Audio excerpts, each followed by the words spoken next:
Dr. Layne is the Director of Education in Evidence-Based Practice at UCLA Duke National Center for Child Traumatic Stress, which is the administrative unit for the National Child Traumatic Stress Network. And that the NCTSN is a SAMHSA-funded national network of almost 200 mental health centers across the country. His professional activities share the common aim of enhancing theory development and intervention relating to psychological, social, and physical factors that influence post-traumatic adjustment. He provides consultative service support to the NCTSN regarding the development, adaptation, and evaluation of evidence-based mental health interventions for trauma-exposed youth and families. Dr. Layne actively contributes as a scientist and practitioner to the fields of traumatic stress, bereavement, and evidence-based practice. His work applies a developmental psychopathology framework to studying contributors to post-traumatic or post-loss adjustment.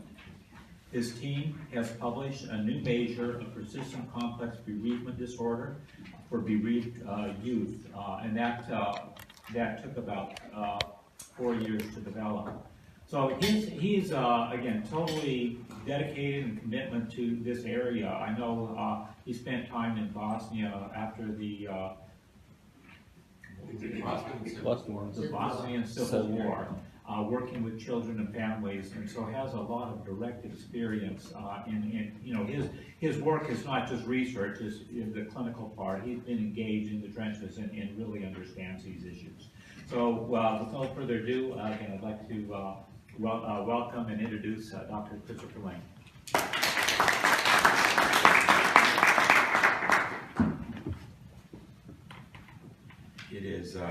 It's an honor to be here. Thank you very much. I think it's my first time to Nashville. Oh, wow. That's extra cool. Just by way of background, I'm trained as a clinical psychologist. I went to UCLA in grad school with the expectation of becoming a marital researcher, and so I spent 2 years coding transcripts of squabbling couples. And then I did an externship at a teen health center at a local high school there in the interests of sort of getting some more community-based practice. And I had an opportunity. Essentially, the school nurse came to us and said, we've got this long list of kids who've actually been severely injured in community violence-related episodes. Would you mind talking to them? You know, I was interviewing and working with depressed youth and teen fathers and things like that. And then I had a chance to talk with a young man who was sitting on the hood of a car with his grandfather, and somebody came by drove by in a car and blasted him with a shotgun. And that was such a radical departure from coding marital squabbling. I was absolutely seized by that. And to be honest, I totally changed my interests. My master's thesis is on marital conflict, and my doctoral dissertation, collected in that very same clinic, took 3 years, and extensive interviews with adolescents who are exposed to community violence. And so that was my doctoral dissertation. And then as my postdoctoral fellowship, I worked with UNICEF in the aftermath of the Bosnian War. So I've been over there back and forth 18 times, where I was, it's a long title, but very, they always say, big cat, no cattle. But I was the field director over there for a UNICEF-sponsored program, psychosocial program. So we worked with youth in the aftermath of the Bosnian War there. So we developed and implemented and evaluated a program that was implemented in some 31 secondary schools throughout the country. So that was really also where I developed profound interest, not only in working with adolescents, but working with bereaved and traumatically bereaved adolescents, as well as traumatized adolescents. And I'm going to be talking about that to some extent today. All right. So technically, my talk is interpersonal violence across the life course, but what I'm going to be talking about more broadly is bringing in a developmental psychopathology lens and trying to basically juxtapose that, to superimpose that over what we're talking about with respect to the epidemiology of traumatic stress and bereavement across the life course, and talking about what I think are really important ideas about developmental tasks and how developmental tasks themselves may be interrupted in very pervasive ways by these types of exposures. All right. Yes, and as mentioned, we have an intervention that just was published last year by Cambridge, and we also have a measure that we're developing. Okay, now one of the things that I think is really important for us, just in terms of sort of setting the stage right here, is a recent survey that took place in 24 countries across the world, with an excess of 68,000 people, who assessed 29 lifetime traumatic experiences. And they evaluated PTSD twice, once not only for the worst lifetime traumatic experience, which is typically what people do, but once also for randomly selected traumatic experiences. And they evaluated PTSD onset and persistence over the course. Now, interestingly enough, in the olden days, back in the days of DSM-3R, we were sort of taught that trauma was an unusual experience, and that is emphatically not the case. Trauma is actually the norm, not just in terms of one-time lifetime, but multiple experiences across the life course. And so once again, trauma is normal in some ways. Interestingly enough, exposure averaged 32 traumatic experiences per capita. So in other words, not only do about 70% of the world population experience at least one traumatic experience, but people typically experience a minimum of 2 different types of trauma and a minimum of 3 different traumatic experiences across the life course. And that is averaged across a lot of people. Now, particularly relevant to my talk today is that traumatic experiences involving interpersonal violence had the highest risk for developing PTSD. Now, interestingly enough, trauma exposure, thankfully, due to the inherent resilience of people, has a relatively low probability of actually inducing diagnostically severe PTSD, although it can induce PTSD symptoms. So the prevalence rates of PTSD given trauma exposure are relatively low, about 5%, for instance. However, some types of traumatic experiences are particularly potent and appear to be particularly potent in not only inducing PTSD, but increasing the risk for subsequent exposure to trauma and increasing vulnerability to the effects of those exposures. And so what we actually have now, and I'm going to be talking about this throughout my presentation, is cascading risks. So an initial trauma exposure increases the risk for and vulnerability to the adverse effects of subsequent traumatic experiences. And those themselves can then start to snowball across development and across the life course. That is a very sobering finding. So the trauma types with the highest proportions of this burden were, sadly, rape and other sexual assault, being stalked, and the unexpected death of a loved one. These appear to be particularly potent types of traumatic experiences with respect to the likelihood of inducing PTSD. And intimate partner sexual violence accounted for nearly 42% of all person years with PTSD. So what they actually did is they started to look at the persistence of PTSD across the life course, not just simply the risk for inducing PTSD. And certain types of events had a much higher likelihood of inducing chronic PTSD. And those involved interpersonal violence and particularly intimate partner sexual violence. And a prior trauma history predicted both future trauma exposure and future PTSD risk. Now, I don't have this on the slide here, but what is particularly important also is that in relatively wealthy countries, about 50% of the people who had diagnostic PTSD sought some sort of mental health services. And about 25% of people in poor or underdeveloped countries sought some sort of mental health services. What they also found, though, was that the types of services that were provided were typically inadequate. And this is something that we're also finding within the National Child Traumatic Stress Network itself, is that a lot of folks who actually stand in need of services do not receive services, or even if those services are of good quality, they do not receive a sufficient dose of those services to be able to bring down the post-traumatic stress reactions to a range that we would consider to be clinical improvement. Once again, these are sobering findings that I think really point to the policy-related implications of our work right here. Most people don't get enough treatment to be able to reduce PTSD symptomatology. We start thinking about developmentalists, and once again, I'm a child and adolescent, particularly an adolescent guy here. We not only need to think about whether, for instance, PTSD is significantly improved, we need to think about how that translates into developmental impact. What happens, for example, if a kid who's traumatized by witnessing domestic violence, or who's traumatized walking to and from school, about what that actually does in terms of being able to interrupt important developmental tasks, in terms of the ability to function at school, for instance. So we not only think, for instance, about physiological hyperactivity, that you get jumpy, for instance, when you hear a loud noise. We have to think about how long that lasts over time and the capacity to interfere with vital sleep, to be able to pay attention at school, etc., and to be able to modulate yourself so you can actually do the social work that you need to do in terms of being able to get along with people and not be irritable. Okay. A second article that I think is particularly relevant for today's talk has to do with bringing in not only an epidemiological perspective, but an epidemiological perspective of trauma-related psychopathology across the life course. This is a good read. Talks about the importance of not only genetics and epigenetics and personal variables, but societal variables. So 3 primary conclusions here. They advocate the use of a life course approach as an organizing paradigm through which to view traumatic experiences and their consequences. Second, they're talking about a focus on social determinants of health with a conceptual framework for understanding how early and late life genetics, biology, behavior, and psychology and environment interact. What's important to keep in mind is that there are 2 primary mechanisms, they believe, of how trauma affects individuals across the developmental lifespan. One is that traumatic experiences themselves are not randomly distributed. They tend to co-occur in clusters, and they also tend to co-occur in geographic regions. And subregions, and we see this in New York, we see this in Los Angeles, we see this in a variety of different cities.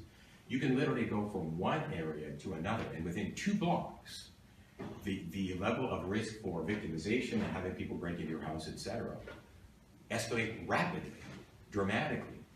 And so oftentimes you have to start thinking about the risks that are literally endemic or to a particular region. An important study that was recently conducted in New York found that there are dramatic differences in the likelihood of exposures to a variety of different types of experiences, borough by borough, New York City borough by borough, etc. And oftentimes the differences are discrete and dramatic as you move from one borough to the next. This carries very important implications for understanding who is at risk for what types of exposure at what points in development. Second of all is, once again, this whole notion of a snowballing effect, and that is that prior trauma exposure increased the risk for subsequent exposure to and vulnerability to the adverse effects of subsequent exposures. So I think that this ties in with the ACEs literature in particular. We start talking about this whole notion of the accumulating snowballing pattern of trauma as it accumulates across the life course. So they recommend a life course epidemiology that points to broad social, economic, and environmental vulnerabilities that are the underlying causes of the unequal distribution of psychopathology across generations and populations. So just one very quick example. Vulnerability to developing PTSD is also related to age. So children and adolescents and individuals over the age of 65 are the most vulnerable groups, controlling for type of trauma exposure, interestingly enough. There are also disparities in the types of trauma exposures. Women, sadly, are enhanced risk for exposure to sexual assault. Males to physical violence and to accidents more generally. And so once again, we have these cross-cutting disparities that are oftentimes linked to demographic variables or to geographic regions where you live. But what I'd like to talk about today is these are really important findings, but what I think is also potentially missing from this is that there is not a developmental overlay. Where we're starting to think not only about the epidemiology of trauma exposure and linking it to particular places, for instance, and to different phases of life, but starting to think about the developmental work that is actually underway. What developmental tasks, for example, are associated with each of the age ranges, and how can those be interrupted by different types of trauma exposure and loss? I would be negligent if I didn't also talk about bereavement. Interestingly enough, bereavement itself has a relatively low risk of inducing PTSD, but over 30% of the respondents had been bereaved by sudden loss, including traumatic death. And therefore, bereavement itself was one of the most potent risk factors for lifetime PTSD and for prevalent PTSD across the life course. Now, I know that my time here is limited, but I'll just simply talk about one of my seminal coming to Jesus moments. I was a postdoc over in Bosnia. I'd been there for about a year, working hard, trying to get trauma-related services over there. And one of our local clinical supervisors, whose name was Nadezhda Sadia, sat down with me and she just said, "You guys are really missing something very, very important." And I said, "Okay." And what she said to me is, "You guys are committing essentially a perseverative error. You're acting as if the war is still going on. During the war, trauma and PTSD were the most important clinical tasks. Those are the things we really needed to be worried about. But the war has been over now for over 2 years, and you are missing something really important, and that is that grief is the most important thing. Grief is actually increasing, and post-traumatic symptoms are actually decreasing. And you're missing that. You're perseverating as if the war is still going on. You're still focusing on trauma. You're not focusing on bereavement and grief." And once I started to put on those bereavement spectacles, I found it was everywhere. Grief is everywhere. And it's really important. That actually led me to change, in some ways, a lot of my own professional interests. And so we developed grief scales over there. We developed loss reminder inventories, and not just trauma reminder inventories, as ways of trying to explain why kids are having a really difficult time in the aftermath of the war. So just very briefly, we had lots of qualitative, open-ended data that we were collecting. Kids would say things like, "Life without father is getting harder and harder." Or one of the things that's most terrifying, that makes life most difficult for a young person growing up in the aftermath of the war, just simply knocks on the door at night. Because frankly, they actually had lots of criminal activity in the aftermath of the war. There was essentially the mafia going on, etc. And kids felt terribly unsafe. And if your father is not home to protect you, a lot of the kids felt terribly, terribly vulnerable. So these are just two compelling examples that we started to pick up right here about what it means to live without a primary protective and nurturing figure in your life. And so that is something, once again, that over 30% of respondents in the worldwide survey reported with respect to even sudden loss. That is, yes, people dying of heart attacks, but that's also murders and suicides and accidents.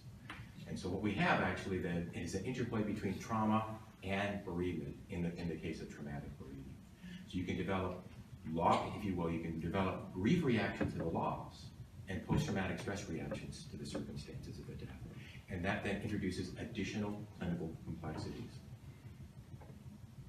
Okay. So I guess one of the questions that I would like to pose to people, because we've done a lot of work focusing on, for example, ACEs-like measures and so forth. Do simple checklist tallies of adverse life events tell us what we need to know about the effects of trauma across the life course. So what I'd like to do right now is to have kind of I'd just like to pose two clinical examples that were taken from our core data set. What kind of story does this tell, for example? What we have is the trauma history profile is one of the measures that we use to collect data on 19 different types of trauma across the life course. But it's also broken down by year and by developmental period. So if you look here, for instance, we have impaired caregiver starting at during the first year of life, followed by emotional abuse, followed by physical maltreatment and abuse with neglect, joined by domestic violence, joined by sexual maltreatment and abuse at about age 9, joined by sexual assault and rape by age 14. What we actually have here is a constellation of co-occurring types of traumatic experiences. We would argue this is not random. This is not a dog bite here and a natural disaster here. These things tend to co-occur and cluster across the life course. Now, interestingly enough, if we were to just simply tally this, these are 7 adverse life events. I'd like you to contrast this with the second profile right here. What kind of a story does this tell? What we have here is actually forced displacement and impaired caregiver and traumatic loss and bereavement, war and terrorism and political violence, and neglect all happening at age 10. And some of these endure for a considerable period of time, forced displacement and repeated losses, etc., between about ages 10 to 15, followed by community violence and school violence. By the way, the ACEs score on this is also 7. The question is, does it tell you a similar story or a radically different story? We would argue that this is a radically different story that carries very, very different implications for what this kid is going to look like clinically and developmentally. This is a war refugee who actually had a happy, healthy upbringing, followed by the outbreak of political violence, continued displacement during the early adolescent years, followed by relocation to the United States, where he's now living, in a place visited by community violence and school violence, including bullying. Very, very different type of a story. And so once again, it's important that ACEs-related tallies, we would argue, are very, very important for being able to ascertain the overall level of risk. Very, very informative in talking about lifetime risk for certain types of adversities in adulthood.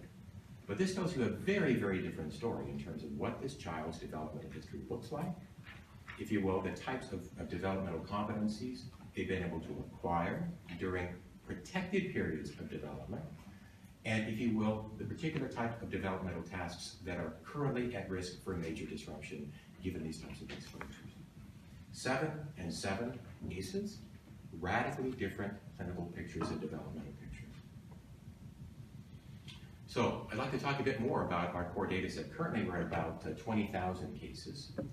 But this is a national clinic referred data, database that all of our different sites are collecting this. This is not an epidemiological random sample. These are clinic referred sample of kids who are actually referred to clinics that provide trauma-informed services. So in that sense, it is a selective sample and it's quite biased in the direction of at least kids who are known to be at risk for trauma-related experiences. And I'm going to be presenting data that was collected between 2004 and 10. So this is our effective sample size is a little over 11,000. And here's some demographics. If you want to just look at the age, about 10 years old, we have slightly more boys than girls. White, black, Hispanic, and other. So we have some diversity with respect to racial and ethnic composition. Now, what I'd like to do is to just try to juxtapose when I'm talking about trauma and development against what is well known from developmental psychopathology, and that is called the developmental cascade. So this is taken from the work, for example, of Ann Maston and Dante Cicchetti, where they talk about a well-established developmental cascade, and that is that poor parenting and preschool behavioral problems. This is at preschool, increase the likelihood of academic problems at school and social problems at school in early elementary, which in turn cascade forward and increase the risk for depression in late elementary and early adolescence. Does that make sense? It seemed like a very, very straightforward notion of a developmental cascade. What happens if we start to bring in some of the most powerful life experiences to which children will ever be subjected? Traumatic experiences and losses. What does that actually do to a developmental cascade? We are just beginning to learn how that works. So what I'd like to do right now is to introduce a notion of something we call a risk factor caravan. A risk factor caravan refers to traumatic experiences and life adversities that co-occur in constellations that are not randomly distributed, that tend to travel together, such that if one bad thing, for example, you have an impaired caregiver, if that's present, it greatly increases the likelihood, for example, that child neglect, physical abuse, and exposure to domestic violence are also present. So these things are useful even as risk markers in the context of risk screening. They increase the risk for concurrent or subsequent exposure to the same or other adversities. They increase vulnerability to the adverse effects of concurrent or subsequent exposures, and they cascade forward across developmental periods and travel with the host across the life course. So this notion contrasts with what we call resource caravans. Resource caravans are things like, and this is what sort of drives developmental is crazy. They talk about self-efficacy and self-esteem, for instance, and a sense of mastery and positive peer relationships and positive peer skills, etc., and extensive social networks, etc., and healthy parents. All these sorts of things tend to co-occur together. If you look at all the positive resources in kids' lives, they tend to co-occur in clusters. And they do so across the life course. One of the reasons why we even come together at these scientific conferences is so that we can network. So we actually graft each other onto our social networks, and that is part, if you will, of our resources. We bring those things forward across the life course. What we're now actually talking about is the inverse of that, and that is we talk about risk factors accumulating and traveling together with their host across development. And that's the notion of a risk factor caravan. And you've written about that back in 2014 in a special section dedicated to that topic. When we take all of these kids, these 10,000 or so kids, what we actually found was 5 different risk factor caravans. The first, domestic violence, emotional abuse, physical abuse, impaired caregiver, and neglect. Do those sound familiar? Those things tend to occur in a cluster. Second is school violence and serious injury and accident, community violence, illness, medical trauma, extreme interpersonal violence, and natural disasters. Those tend to co-occur. Third, war and political violence and forced displacement tend to co-occur. Fourth is sexual assault and rape, sexual abuse, and physical assault.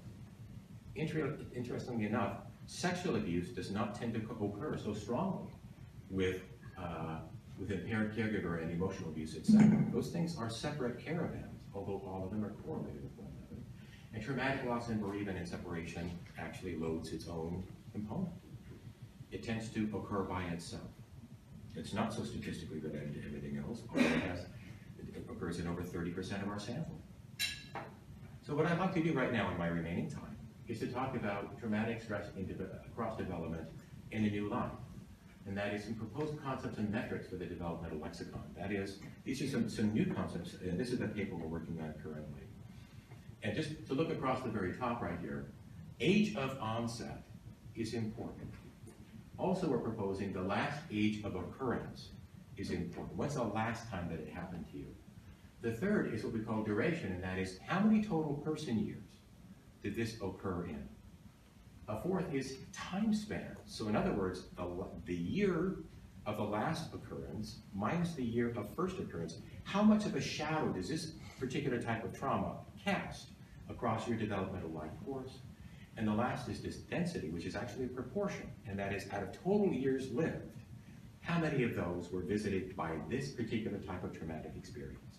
What we get actually are dramatic differences in when bad things happen and how long they happen. So frequency of trauma type, interestingly enough, traumatic loss or bereavement is reported by nearly 50% of our sample.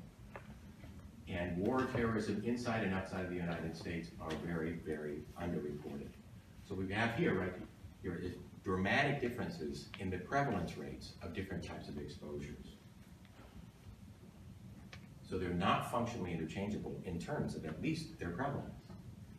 When we break them down by different developmental periods, so if you look at this actually 0 to nearly 6, the prevalence rates of impaired caregiver and neglect and domestic violence, emotional abuse, etc., are much, much higher.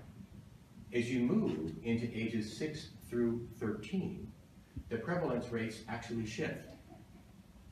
And that is also true for 13 to 18.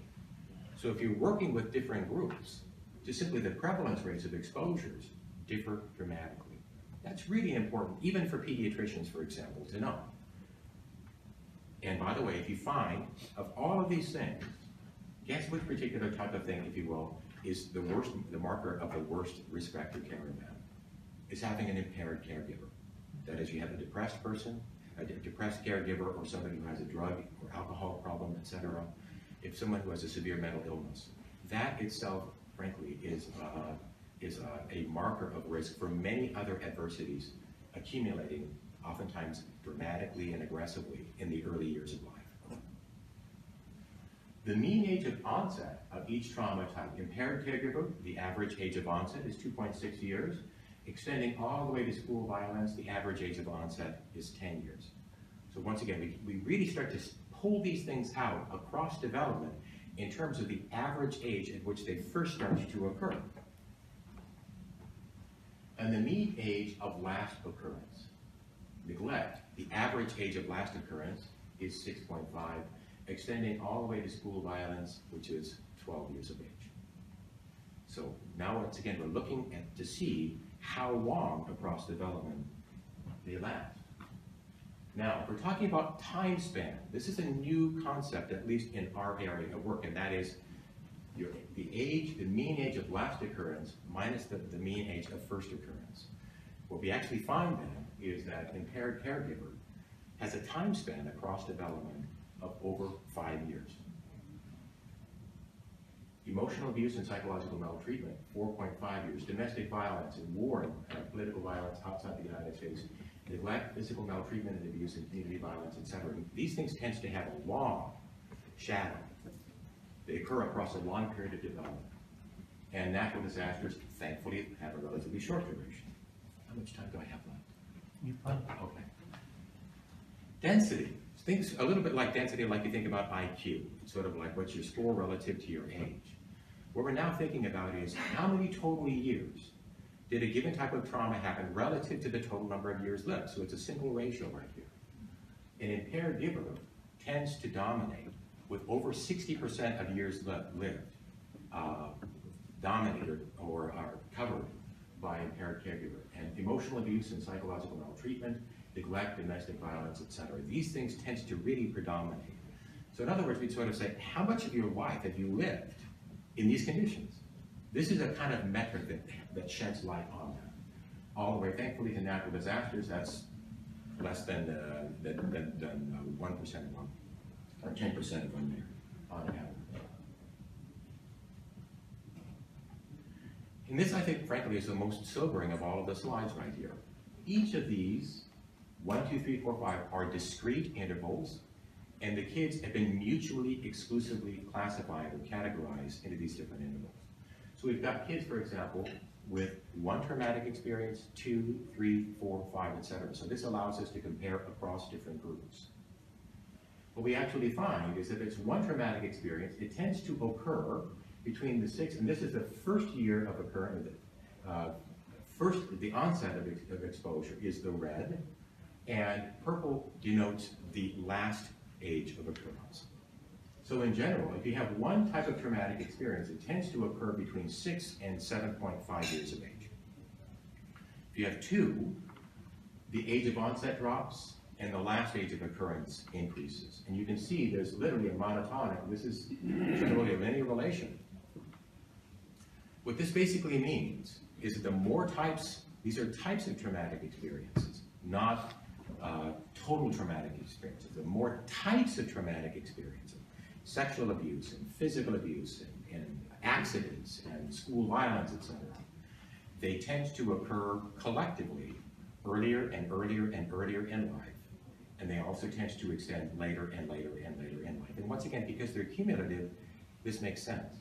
But what this really says is that the more types of exposures that kids are exposed to, the greater the shadow of trauma and loss across their entire developmental span.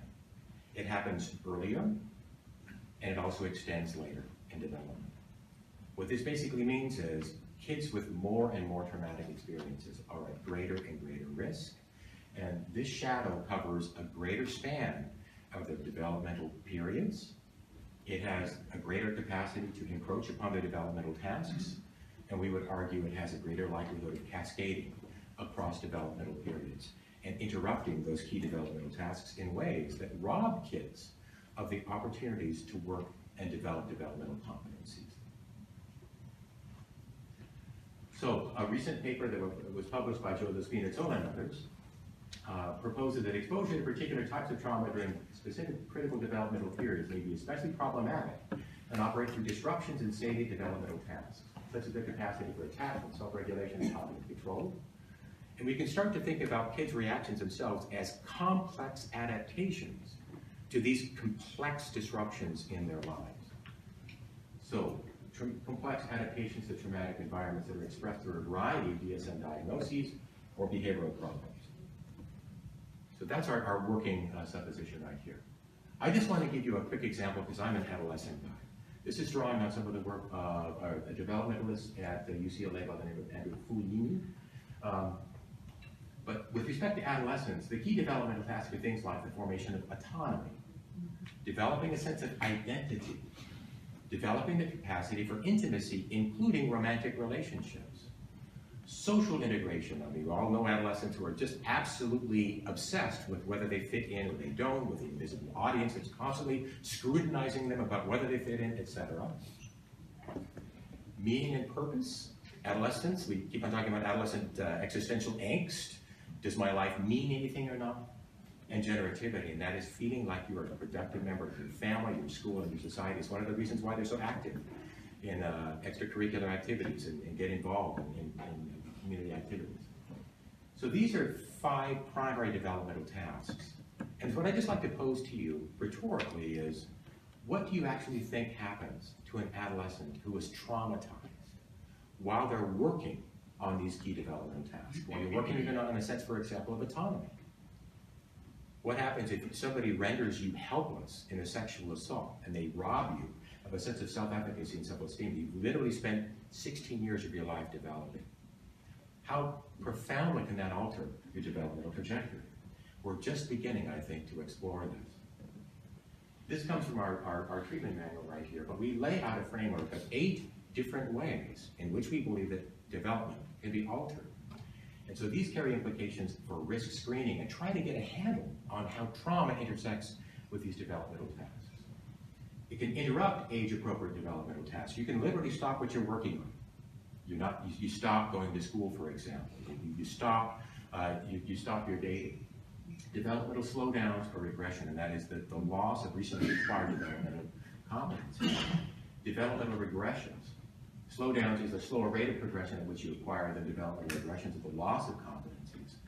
The delayed initiation of age-appropriate developmental tasks once the youth comes of age.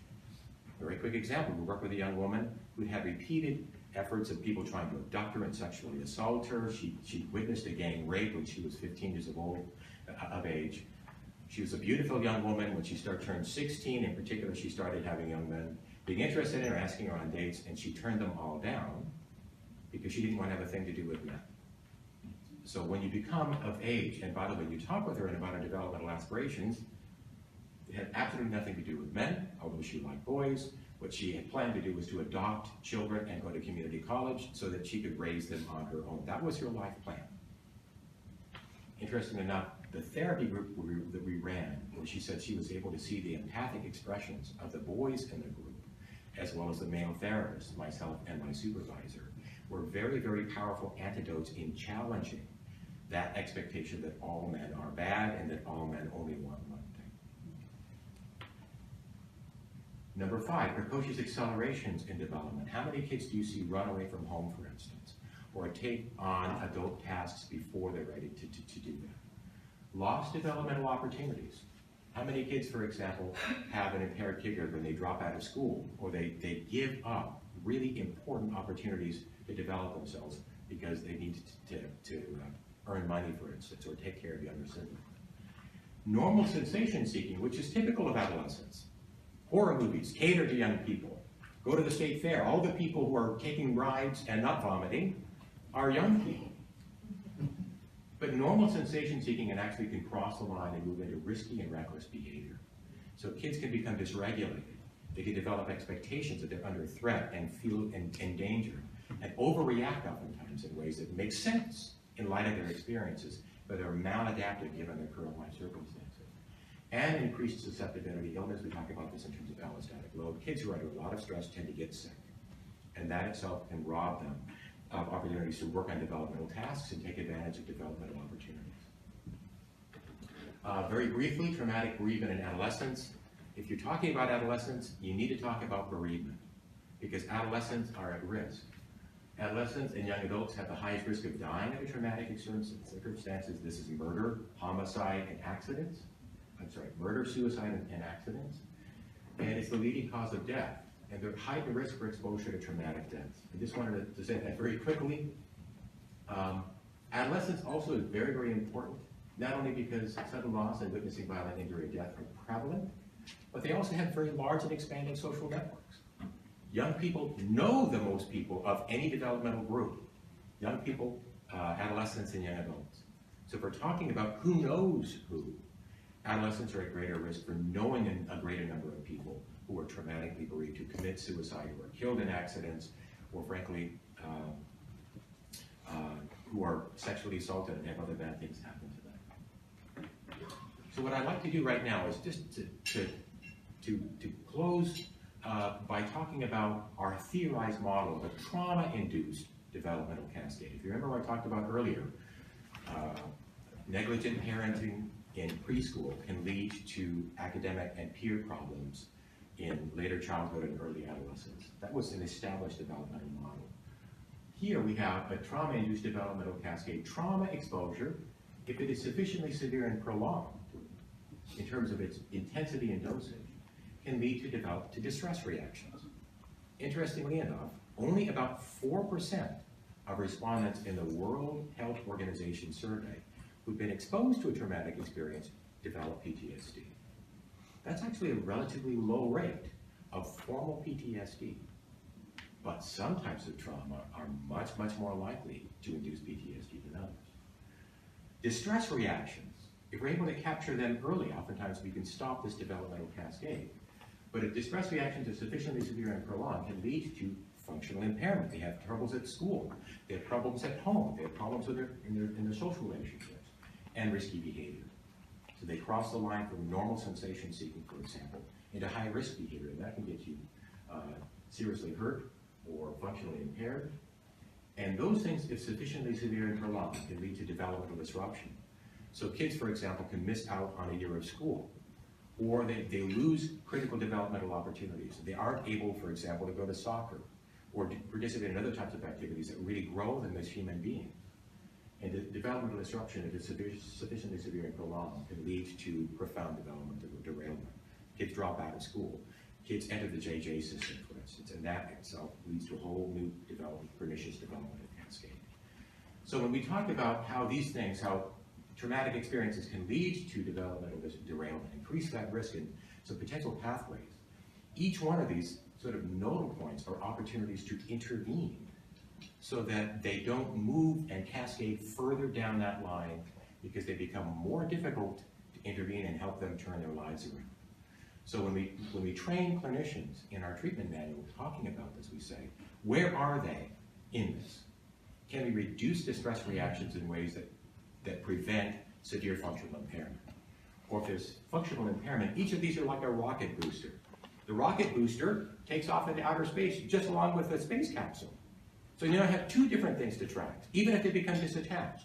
So even if, for example, your treatment reduces distress reactions, now you've got functional impairment, or now you've got developmental disruption, that now becomes a separate focus of your intervention. So what we now have to do is to start thinking developmentally, not just about reducing PTSD or depression.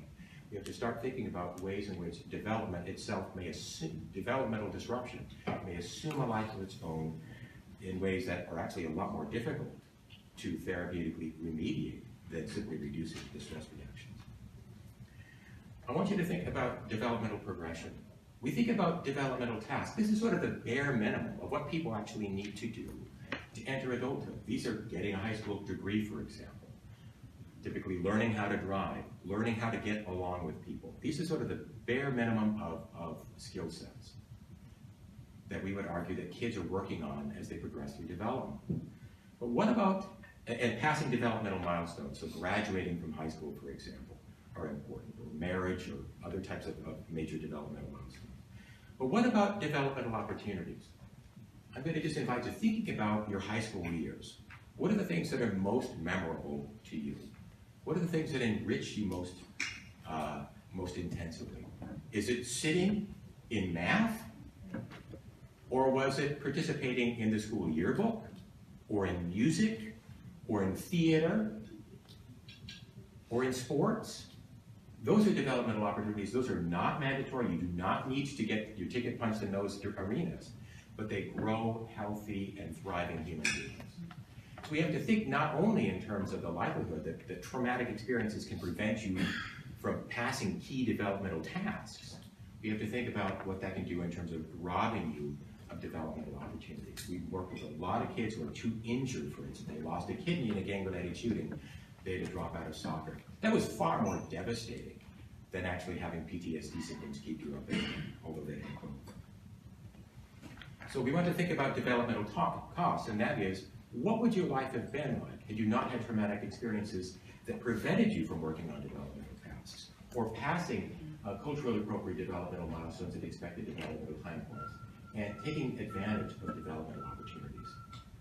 So this is kind of a new term as well. Unachieved developmental tasks, plus missed or delayed developmental milestones, plus lost developmental opportunities equals developmental cost. This is kind of a new way to think about this. What would your life have been otherwise? What is this costing society? What is this costing your family? What is this costing you personally? And I just want to conclude talking about the social contract and the trauma triad.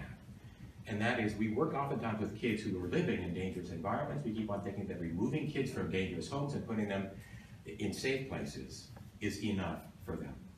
What we actually talk about is we have to teach clinicians that kids discriminate between psychological safety and physical safety. In many cases, you can put people in physically safe places, but they do not feel psychologically safe. That is integrally related to what we call the adult protective shield. Is the shield in place? Recent school shootings make kids feel very, very unsafe. The adult protective shield failed. So what can we actually do? So when we talk about this with our clinicians, we say, think danger, protection, and safety. Do you have to literally, I want you to think, for example, just simply about a little Swiss hamlet high up in the mountain, very, very dangerous mountains, buffeted by horrendous winds in the wintertime, etc. But you've actually got here a protected place. And you can have a nice life in a dangerous area if you live in a protected place. So one of the things we need to do is to think not only about danger, and we can try to prevent danger, obviously. That's primary prevention. We have to think about protection, and that is, if that is present, this is secondary intervention. Are the bumpers in place? Are the airbags in place in a car, for example? Where is the protective shield with kids? Is it operating? Do the kids know how the protective shield works? And when the protective shield fails, do kids know? Is there a public accounting for what went wrong and how it is being rectified? We would argue that the trauma triad of danger, protection, and safety apply very, very broadly. And when there's a breaking of the social contract, that carries very significant implications, not only in helping kids to feel safe, but helping kids to feel like they are valued members of society, that their lives matter, that they are worth protecting and nurturing. So when we talk about protection and safety, I say, if we're talking to medical doctors and nurses, this is the distinction between inoculation and vitamins and nutrients. We have to think not only about protecting you from exposure to pathogens in the environment. When kids are in a protected place, that's when they can work on developmental tasks, and that's when they can take advantage of developmental opportunities. We would actually argue that the greatest importance right now is keeping kids alive. And kids are literally biologically built to do that. Parents actually become much more punitive and restrictive in dangerous environments like war than they are in safe places. We always have to think about parenting practice in the context of ambient dangers. But what we're saying is when we can create those protected places, oftentimes parents can relax, they become more nurturant and less controlling and less surveilling. And kids themselves can relax and start to work not only in developmental tasks, but taking care of those key developmental opportunities. This is a distinction between protection, prevention, and promotion.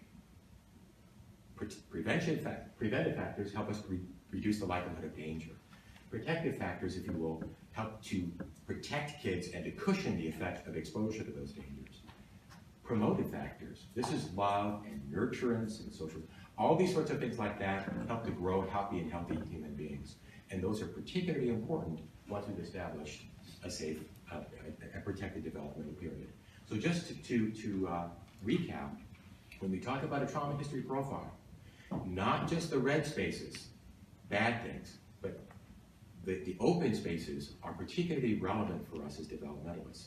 Because that is, we can assume, is a protected place where kids can be working on developmental tasks and taking advantage, exploiting developmental opportunities that help them to grow into happy, healthy, well-nurtured human beings who don't just simply have driver's license and a diploma, but have a broad spectrum skill set, self-esteem, self-efficacy, aspirations, and so forth. These are the kids we really want to be growing here, and not just non-traumatized kids. So thank you very much.